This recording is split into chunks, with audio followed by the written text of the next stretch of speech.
ika-11 kabanata. Ang dating number 1 hero ng mundo na si Xavier Vanguard ay nagtataglay ng pinakamahinang aura. Ito ang bagay na isiniwalat ni Sir Shin sa kanyang mga estudyante. Ang bagay na ito ay hindi alam ng karamihan, pero ang mga taong nakilala ng lubusan ng hero ng Furif na ito, alam nila iyon. Si Xavier Vanguard ay may ability na kung tawagin ay color changing. Kaya niyang baguhin ang kulay ng anumang makikita sa paligid. Wika ni Shin habang nakatingin sa mga estudyanteng nasa kanyang harapan. Kung iisipin ninyo, nasa kanya ang pinakamahinang aura at ang kanyang kapangyarihan. Ano ang magagawa noon sa tunay na laban? Ani ng guro na nagkunwaring napatawa. Iyon ang bagay na gusto kong matutunan ninyo, kung paanong sa kabila ng pagiging violet aura ni Xavier Vanguard ay nagawa nitong maging pinakamalakas na hero sa buong mundo. Winika ni Shin habang pinagmamasdan ang bawat isa. Si Speed nabigla sa narinig. Nakikita niya ang mga estatwa sa Furif ng hero na iyon, pero hindi niya akalaing magkatulad lang sila ng aura. Nanginig nga bigla ang kanyang labi at napatingin sa kanilang guro. Napangiti siya. Speed, ikaw, gusto mo bang maging bayani ng mundong ito? Malakas na tanong ni Shin sa binata. Napakuyom ng kamao si Speed. Nagkamali siya kanina sa pag-aakalang ang guro nilang ito ay kagaya ng mga nakikita niyang individual sa labas. Akala niya ay huhusgahan sila nito dahil sa pagkakaroon nila ng mababang uri ng aura, na mararanasan nila ang diskriminasyon sa guro na ito sa klase nito. Pero nagkamali siya. Sir, magiging hero ako. Ako ang magiging pinakamalakas na hero ng Furif. Seryosong sinabi ni Speed na kinabigla ng mga nakarinig dito. Si Beast, napaseryoso ng tingin sa kanyang kaibigan. Inaasahan na niya ito rito.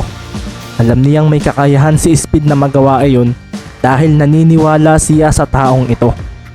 Pagkasabi rin ni Speed noon ay napatingin ang tatlong nasa likuran ni Sir Shin na sina Claude, Silva at Odessa rito. Naalala nila ang nangyari kahapon sa pagsasala. Ang lalaking iyon ay ang naglakas loob na nagsabi sa harapan ni Sir Kuro na wala sa antas ng aura na susukat ang kakayahang maging isang bayani. Bakit nga ba sila nagpunta sa Furif School kahapon kahit alam na nilang imposible silang makuha? Iyon ay dahil naisip nila ang kanilang pamilya. Ang mga taong kagaya nila na bihirang matulungan kapag sila ang may kailangan ng tulong. Gusto nilang maging hero para tulungan ang mga taong hindi pinapansin ng lipunang mayroon sa mundo. Ang mga may mahinang aura, sila mga individual na hindi kinikilala ng karamihan. Maraming mga nasa manpower ang nakakaranas ng diskriminasyon. Totoong kailangan sila sa pag-unlad, pero ang mga may asul na aura pataas, sila ang yumayaman, sila ang kinikilala, ang mas pinapahalagahan, ang mas inililigtas. Dito'y muling nagliwanag ang aura ng tatlong kanina lamang ay unti-unti nang humihina. Nagpunta sila kahapon sa paaralan upang sumubok. Dahil walang masamang sumubok sa mga bagay na hindi nila alam ang magiging resulta. Sa Furif School, susubukan nilang labanan ng hiya sa lahat ng narito. Sila mismo ang gagawa ng paraan upang makilala at gagawa sila ng paraan para sila maging hero. Maganda nga sir ang sinabi mo, pero paano sila makakapagligtas? Madali silang mawawala ng aura. Isa pa, ang mga abilidad nila, kagaya na lang nitong si Speed. Kaya niyang makita ang hinaharap pero yun lang iyon. Biglang winika ni Luke na ayaw maniwalang kayang maging hero ng mga individual na may mahihinang aura. Nagkatinginan nga sina Speed at Luke matapos iyon. Nagliwanag din ang aura nito. Si Sir Shin napatingin sa dalawa. Bakit hindi mo siya labanan, Luke Manchester? Biglang winika ni Sir Shin na ikinagulat ng lahat. Si Speed napakuyom ng kamao nang marinig iyon. Speed, gusto mong maging hero? Ngayon ipakita mo sa isa sa malalakas mong kaklase na gusto mong mangyari iyon. Wika ng kanilang guro habang nakangiting nakatingin sa binatang nasa likuran. Kayong tatlo sa likuran, palagay ninyo, Makakaya kayang talunin ni Speed si Luke? Dagdag pa nito, nagdilim ang paningin ng tatlo. Kaya po ni Speed dahil naniniwala kami sa kanya. Napangisi si Shin nang marinig iyon. Ang mga estudyante niyang may blue aura, sandaling nagulat dahil doon. Sina Enma at Mirai ay nagkatinginan matapos iyon. Aminado silang ayaw nila sa ugali ni Luke, ngunit hindi nila alam kung paano mananalo si Speed laban dito. Iyon ay kahit gusto nilang matalo nito ang mapagmataas na Manchester. Si Luke napatawa naman. Sigurado po kayo, sir? Ngayon na po ba? Dito ko ba siya lalabanan? Wika ni Luke na inayos pa ang blonde niyang buhok. Napatingin pa ito kay Speed at nakita niyang nagsimula ng maglakad ito mula sa kinatatayuan nito. Si Beast, tinapik naman ang balikat ng kaibigan. Walang anumang salita ang lumabas mula sa bibig nito. Pero ang ginawa niyang iyon ay ang sinyales ng kanyang pagbibigay tiwala at suporta rito. Gusto niyang ipakita ni Speed ang kakayahan nito sa iba. Madalas siyang nagpapalakas ng katawan at madalas niyang kasama si Speed dito. Hindi man niya nakikita ito, alam naman niyang humahanap ang binata ng paraan upang maging malakas ito sa pakikipaglaban. Alam mo ba kung bakit Speed ang pangalan ko? Tanong ng kaibigan niya sa kanya nang minsang nasa tabi sila ng isang ilog. Kasi mabilis akong tumakbo. Madalas ko nga natatakasan ng mga humahabol sa akin sa syudad. Natatawang sinabi ni Speed na biglang napatayo mula sa pagkakaupo nang may kung anong humila sa tansi ng kanyang pamingwit. May nahuli ako, bulalas nito, at mukhang malaki iyon kaya si Beast ay napatayo rin mula sa pagkakaupo mula sa ibabaw ng isang malaking bato roon. Tinulungan niya ang kanyang kaibigan at nang hilahin nila iyon, isang malaking isda ang kanilang nakita. Ayos, masarap ang tanghalian natin. Masiglang winika ni Speed ng sandaling iyon habang pinagmamasdan ang malaking isda na hinila nila mula sa ilog. Nilapitan ni Speed ang natatawang si Luke. Dito ay unti-unting nagliwanag ang nagdidilim nitong paningin. Sumilay ang ngiti sa labi ni Speed at iniangat ang kanyang kanang kamay. Inalok niyang makipagkamay si Luke sa kanya. Ikinagagal akong labanan ka. Kung ang paglaban sa iyo magiging simula upang maipakitang seryoso ako, tatanggapin ko ang gustong laban ni Sir. Seryosong winika ni Speed na ikinangiti ni Sir Shin. Ang mapagmataas ng ngiti ni Luke ay napalitan ng seryosong imahe. Biglang kumawala ang blue aura nito at tila naging isang mata ng isang seryosong individual ang makikita rito. Kapag natalo kita, umalis ka na sa paaralang ito at huwag nang sumubok pang maging isang hero kailanman. Bulalas ni Luke at ang mga kaklase nila ay nagsiatrasa nang biglang umusok ang katawan nito. Magsasalita pa sana si Sir Shin subalit mabilis na sumagot si Speed.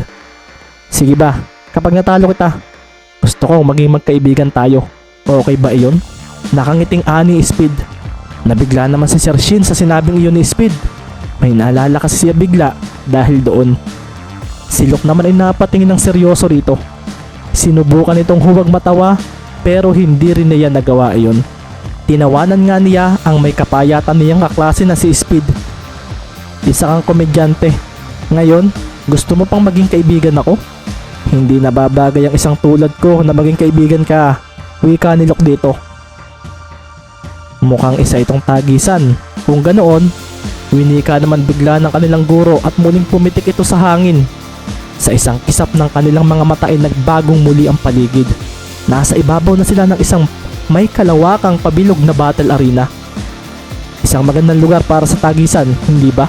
Tanong ni Sir Shin habang ang mga estudyante nila'y nagsipuntahan sa labas ng battle arena.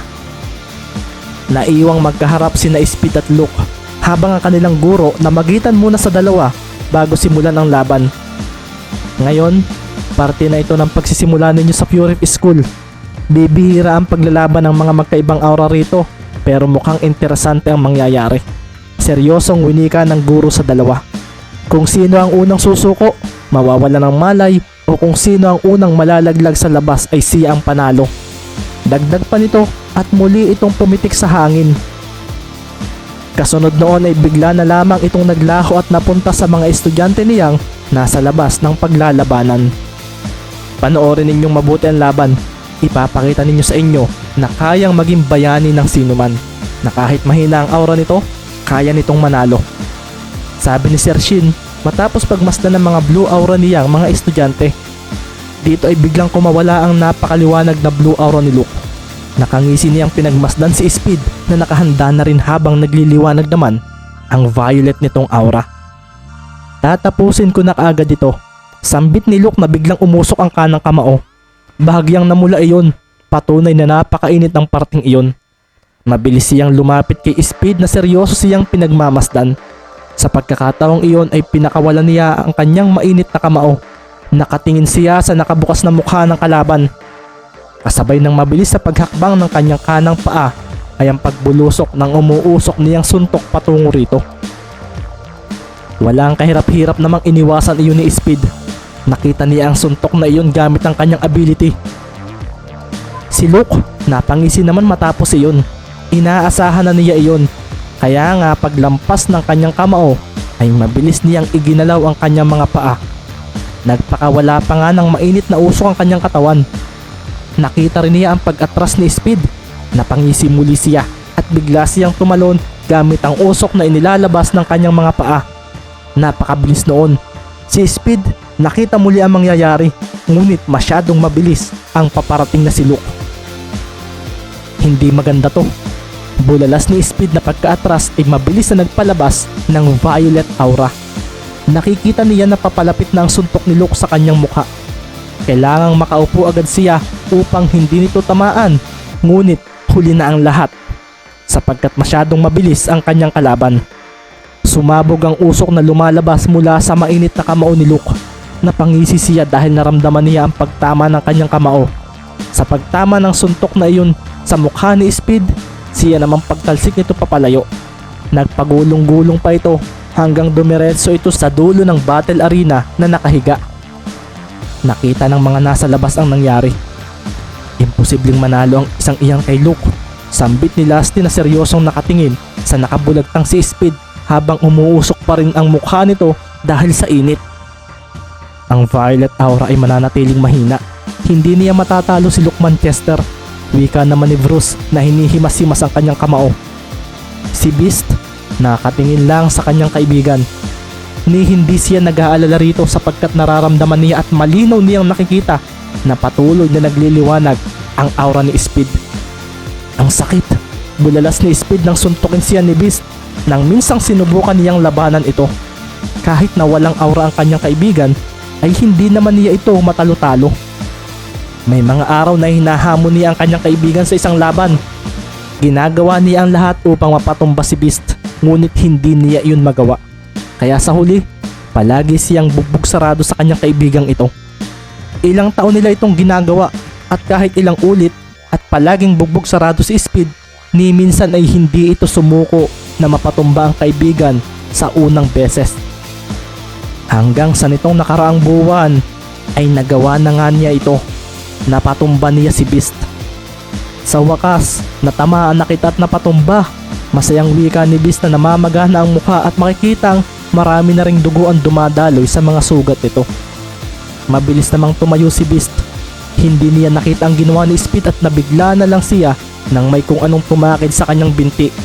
May kung anong inalis din ng kanyang kaibigan sa mga paa nito at kung ano man iyon, mukhang iyon ang nagbigay ng bilis na hindi niya nakita. Mukhang nagpalakas ka na nga. Mahinang wika ni Beast sa kanyang kaibigan na nakangiting bumagsak sa kanyang harapan.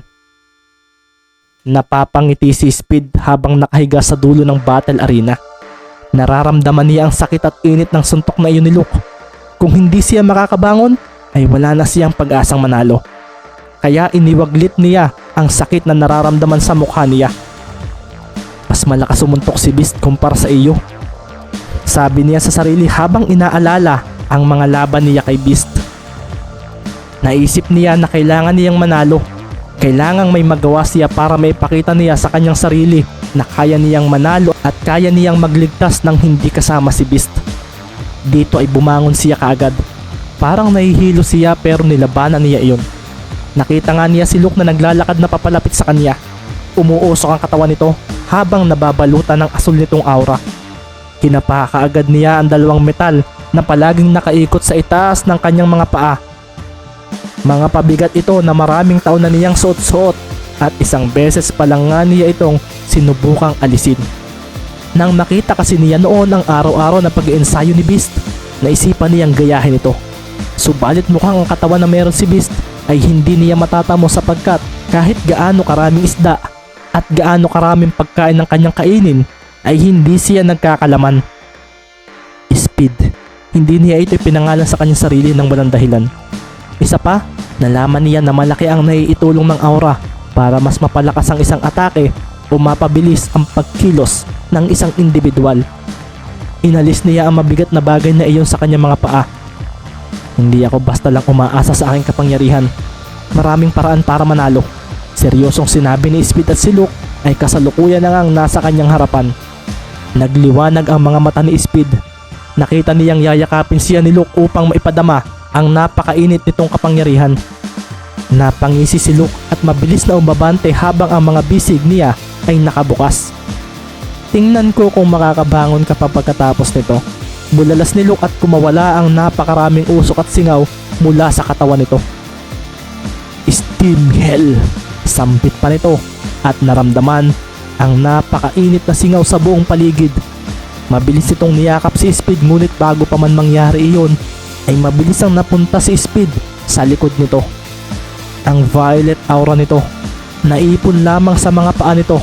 Hindi lang iyon, nababalot na rin ng aura ang kamao ng payat na binata. Hindi ito malakas sa suntok pero sapat na ito para mapabagsak kita. Bulalas ni Speed na kasalukuyang nasa likuran na ni Luke. Nararamdaman niyang tila pumapasok sa kanyang balat ang napakainit na singaw na inilalabas ng kanyang kalaban. Akala mo ba matatalo mo ako? Mahina ka. Bulalas agad ni Luke na mabilis na hinarapan si Speed. Ang kanang kamao niya ay paparating na rin agad patungo kay Speed. Kumawala ang malakas na hangin nang bitawan ni Luke ang suntok na iyon. Nagawa noong hawiin ang usok na dulot ng kanyang kapangyarihan, ngunit wala siyang tinamaan. Sa paggalaw ng mga paa ni Speed ay siya ring mabilis na paglalaho nito. Kasunod doon ay napatingin na lang si Luke sa ibaba niya. Isang biglaang pagyuko mula kay Speed. Naroon na nga si Speed na unti-unting umaangat. Aatrasa na siya ngunit may kung anong bagay ang bigla niyang naramdaman mula sa kalaban. Isang nakakapangilabot na pakiramdam. Nagliyab ang violet aura ni Speed at naging tila apoy iyon. Kumawala ang malakas na hangin dahil doon at kasunod doon, tumama sa baba ni Luke ang isang malakas na right uppercut punch na nababalutan ng aura ng binata. Napatingala si Luke dahil sa pwersa noon. Unti-unti ring umangat ang mga paa niya mula sa kinatatayuan nito. Nadadala siya ng pwersa ng suntok na iyon. Hindi iyon sobrang lakas, ngunit may buwelo iyong sapat na upang madala ang kanyang katawan. Habang nasa ere rin ang katawan ni Luke, hindi naman huminto si Speed. Gamit ang kanyang bilis ay muli niyang ikinuyom ang kanyang kanang kamao. Nababalot pa rin iyon ng kanyang aura. Buong lakas muli siyang humakbang pauna. Kasabay noon ay ang pagtama ng kanyang kamao sa katawan ni Luke na nagpatalsik dito patungo sa labas ng battle arena. Kumawala ang hindi kalakasang hangin mula sa impact ng suntok na iyon. Hiningal nga si Speed matapos iyon. Nakatingin lamang siya kay Luke na kasalukuyang nakaupo sa ibaba sa labas ng kanilang pinaglabanan. Nasa labas na ito ng battlefield at ibig sabihin noon, tinalo niya ang isang blue aura user. Napahiyaw bigla sa tuwa ang tatlong indigo aura dahil doon. Ang mga blue aura users naman ay napatingin na lamang sa nakatayong si Speed. Hindi sila makapaniwala sa kanilang nasaksihan. Nanalo nga ito. Si Beast naman, napatingin lang sa malayo matapos iyon. Nakikita niya ang tila apoy na aura ni Speed. Kagaya ng aura na ipinakita ng kanilang guro, ang nagliliyab na aura. Isa itong malinaw na patunay na kahit ang kanyang kaibigan pa ang nagtataglay ng pinakamahinang aura sa paaralang ito, kaya nitong makipagsabayan sa mga naglalakasang estudyante rito. Napangiti si Sir Shin sa nasaksihan. Masyadong minaliit ni Luke si Speed. Ito ang kahinaan ng mga tulad nito. Hindi sila nakakakita ng potensyal. Hindi sila nag-iisip ng mga posibilidad. Nasa isip lang nila na malakas sila kasi mahina ang aura ng kalaban. Ngunit mali ito. Si Speed ang patunay na huwag kayo basta titingin sa kulay ng aura ng isang individual. Huwag ninyong kalimutan na palaging may puwang ang pagpapalakas at palaging may tsansang manalo ang mga itinuturing nating mahina. Wika ng kanilang guro na pumanhik na sa taas ng battle arena. Si Luke, tulala pa rin at hindi makapaniwalang nagawa siyang isahan ng isang individual na may mahinang aura. Ang kwentong ito ay sinulat ko noong November 2020. Inspirasyon ko sa pagbuo nito ang mga anime na gaya ng Black Clover at My Hero Academia.